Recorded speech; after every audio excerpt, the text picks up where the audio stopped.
B news కి స్వాగతం. Civils కి సిద్ధమవుతున్న యువతకు భారీ గుడ్ న్యూస్. 3 ఏళ్ల పాటు పూర్తిగా ఉచిత సివిల్ శిక్షణ అందించే ప్రత్యేక కార్యక్రమాన్ని రాష్ట్ర వైద్య ఆరోగ్య శాఖ మంత్రి సత్యకుమార్ యాదవ్, సమాచార శాఖ మంత్రి పార్థసారథి సచివాలయంలో ఈ కార్యక్రమానికి సంబంధించిన బ్రోచర్ ను విడుదల చేశారు. చలసాని బలరామ ప్రసాద్ అకాడమీ ఆధ్వర్యంలో మొత్తం 200 మంది అభ్యర్థులకు ఉచిత కోచింగ్ ఇవ్వనున్నారు. వసతి, భోజనం, పూర్తి శిక్షణ అన్ని పూర్తిగా ఉచితం.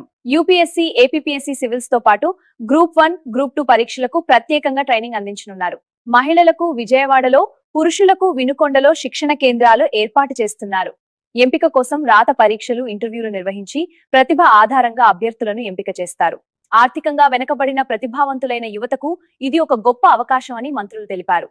అలాగే ఇతర ఉద్యోగ నియామకాలకు అభ్యర్థులను సన్నద్ధం చేస్తామని doctor Lakshmaiah IAS study circle వారు వెల్లడించారు. ప్రముఖ సామాజిక సేవకుడు చలసాని బలరామ ప్రసాద్ అభ్యర్థులకు ఉచిత భోజన, బస్ సదుపాయాన్ని కల్పిస్తుండగా doctor Lakshmaiah IAS study circle వారు ఉచితంగా శిక్షణిస్తారు. ఒక్కో అభ్యర్థికి 3 ఏళ్ల పాటు ఉచిత వసతి, బస సదుపాయాలతో శిక్షణ ఇచ్చేందుకు సుమారు 10 లక్షల వరకు వ్యయమవుతుంది అని తెలిపారు. మంత్రి సత్యకుమార్ యాదవ్ చొరవ, ఔదార్యం, ధర్మవరం నియోజకవర్గం నుండి ఎంపిక చేసిన 28 మంది అమ్మాయిలు ప్రస్తుతం సివిల్స్ కు ఉచితంగా గత 9 నెలల నుంచి హైదరాబాద్ లో doctor Lakshmaiah IAS study circle సంస్థ ద్వారా శిక్షణ పొందుతున్నారు.